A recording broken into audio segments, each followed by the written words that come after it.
corriger ceux qui n'ont pas compris.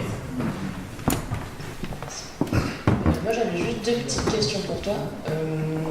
Déjà quand tu fais ton étude, ton diagnostic, comment tu procèdes en fait pour répartir tes sondages pédos à l'échelle de ton site? Est-ce que tu fais un échantillonnage stratifié par type d'habitat? Est-ce que tu le fais en fonction de relief, en fonction des habitats, enfin en général? Et tu considères du coup différents Justifolia comme indicateur de trophie, le fragment en tant qu'indicateur d'émergence. Et du coup, voilà, je voulais savoir pourquoi Enfin, potentiellement, c'est vrai qu'on pourrait considérer le fragment en tant qu'indicateur d'augmentation du niveau trophique aussi. Je voulais savoir pourquoi tu avais choisi de pas le régulier en tant qu'indicateur.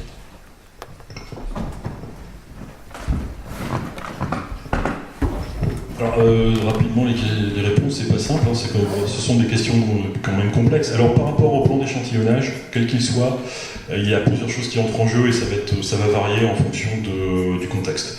Donc, le contexte, ça peut être la taille du cycle, les moyens qui ont été mis, le temps disponible, donc l'épaisseur de tour, et en plus, les problématiques spécifiques liées au site et aux exigences du maître d'ouvrage. Donc, la réponse, elle n'est pas du tout simple.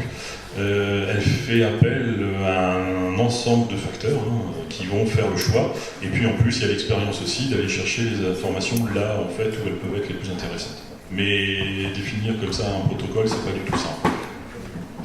Et puis la deuxième question, pardon, le fragment. Alors, la problématique des bioindicateurs, c'est le contexte également. C'est-à-dire qu'il n'y a pas de bioindicateur absolu. Alors, évidemment, le TIFA, ça va encore, parce que là, on est quand même sur quelque chose d'assez fin. Mais je suis tout à fait d'accord avec toi. En fait, le fragment, c'est un indicateur d'enrichissement trophique, mais l'enrichissement trophique, il est lié à l'émergence.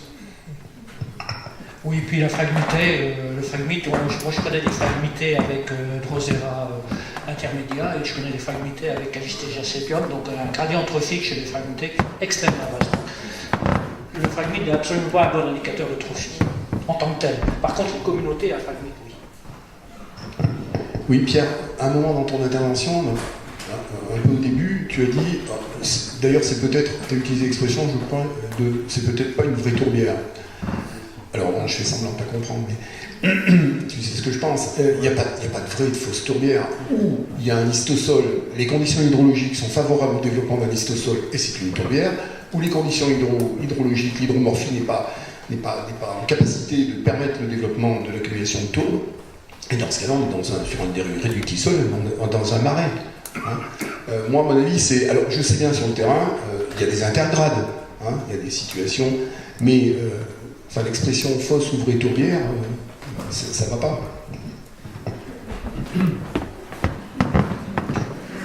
Problème sémantique.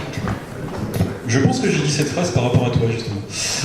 Parce qu'on n'est pas tout à fait d'accord forcément sur la définition de la tourbière, et du coup, je suis un petit peu... voilà, c'était un petit clin d'œil. Voilà. Alors, tout dépend de la définition qu'on a de la tourbière. On n'a pas forcément, nous, la même définition, puisque toi, tu pars sur la base d'un histosol. Moi, la problématique, c'est comment tu définis l'histosol. Ah, alors voilà, par rapport à quel référentiel? Donc, voilà, après, on peut toujours... Il y a un référentiel qui va nous dire ce que c'est qu'un histosol. Et on peut partir après sur dire la tourbière, c'est constitué d'un histosol. Moi, je ne suis pas tout à fait d'accord.